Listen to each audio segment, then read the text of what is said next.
Assalamualaikum warahmatullahi wabarakatuh. Perkenalkan, nama saya Yuda Pratama dengan NIM 21035110025. Di sini saya akan menjelaskan tentang kromatografi. Apa sih kromatografi itu? Untuk pokok pembahasan yang akan saya bahas yaitu ada definisi, jenis-jenis alat, kemudian ada salah satu alat dari kromatografi yaitu HPLC. Definisi kromatografi. Kromatografi merupakan peralatan yang digunakan dalam teknik kromatografi untuk memisahkan komponen-komponen dalam campuran berdasarkan perbedaan sifat fisik dan kimia mereka. Adapun jenis-jenis alat kromatografi yaitu ada 1. Kolom kromatografi.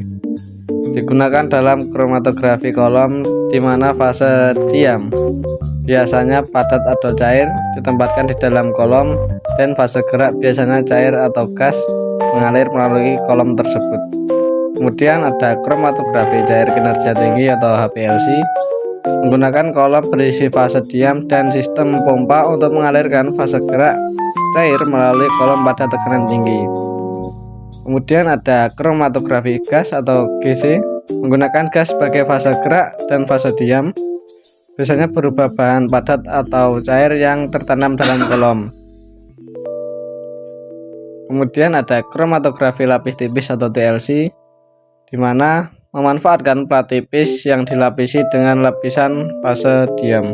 HPLC, High Performance Liquid Chromatography, adalah salah satu metode analisis yang mendominasi di berbagai industri, termasuk laboratorium analisis farmasi. Teknik ini telah menjadi tulang punggung dalam pemisahan, identifikasi, dan kuantifikasi senyawa-senyawa dalam berbagai macam sampel. Prinsip dasar HPLC menggunakan prinsip kromatografi untuk mengukur sampel. Analisis dilakukan dengan cara memisahkan molekul berdasarkan perbedaan struktur maupun komposisinya. Pemisah tersebut terjadi saat sampel bergerak melewati fase diam, dapat berupa zat padat atau cair karena terbawa oleh fase gerak, dapat berupa zat cair atau gas.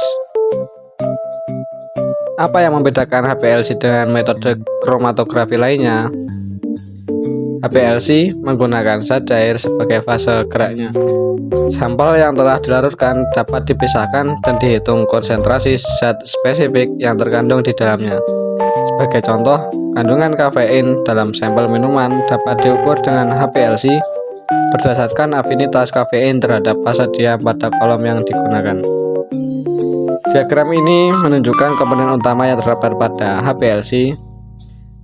Larutan sampel diinjeksikan melalui injektor pada nomor 3 dan terbawa oleh fase gerak oleh nomor 1, melewati fase diam pada kolom nomor 5, kemudian hasilnya dibaca oleh detektor nomor 6 dan ditampilkan pada pengolah data nomor 7 sebagai kromatogram. HPLC menggunakan pompa bertekanan tinggi untuk mengalirkan fase gerak menuju kolom fase diam.